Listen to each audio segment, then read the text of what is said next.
گەورەترین باڵوێزخانەی ئەمریکا وەک گەورەترین زلهێزی جیهان لە پارێزراوترین ناوچەی عێراق لەژێر هەڕەشەدایە. باڵوێزخانەی ئەمریکا لە بەغدا گەورەترین باڵوێزخانەی وڵاتەیە لە جیهاندا و بەدڵی سیاسەتەکانی واشنتۆن لە ڕۆژهەڵاتی ناوەڕاستدا دادەنرێت. باڵوێزخانەکە ڕووبەرەکەی 420,000 مەتر چوارگۆشەیە و دەکەوێتە ناوچەی سەوزی بەغدا لە نزیک شەقامی کەنەدی. لە 1 تەمووزی ساڵی 2004دا لە یەکێک لە کۆشکە بەناوبانگەکانی سەدام حوسێن دامەزرنداوە.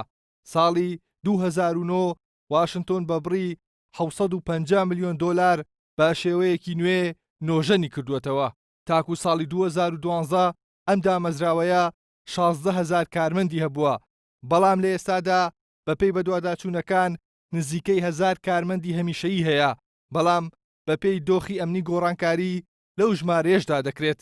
بەپێی ئەو زانیاریانەی NRT لە وەزارەتی دەرەوەی ئەمریکاوە دەستی کەوتون، بودجەی ساڵانەی باڵوێزخانەکە لە نێوان 750 ملیۆن بۆ 1 ملیار دۆلاردایە.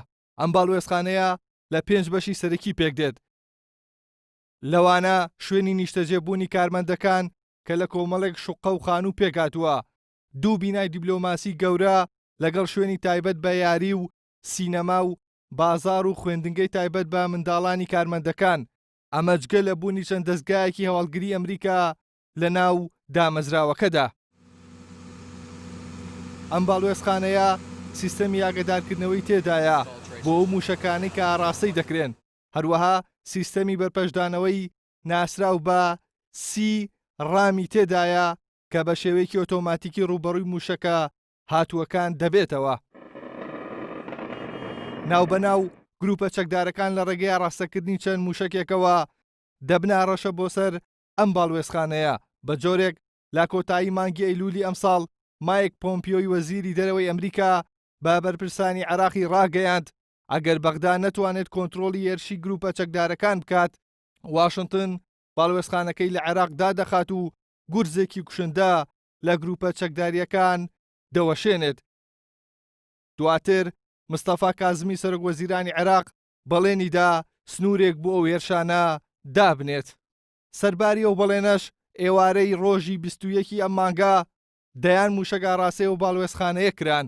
ئەمەش جارێکی دیکە واشنتۆنی نیگەران کرد.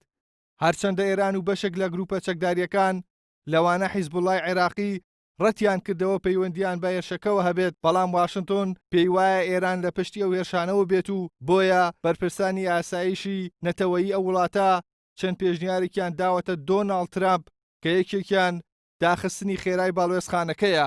دواتریش ترامپ لە تویتێکدا ڕایگەیاند ئەگەر هەر ئەمریکیەک بکوژرێت ئەوە ئێران بە بەرپرسیار دەزانن، بۆیە دەبێت ئێرانیەکان باش بیر لەمە بکەنەوە.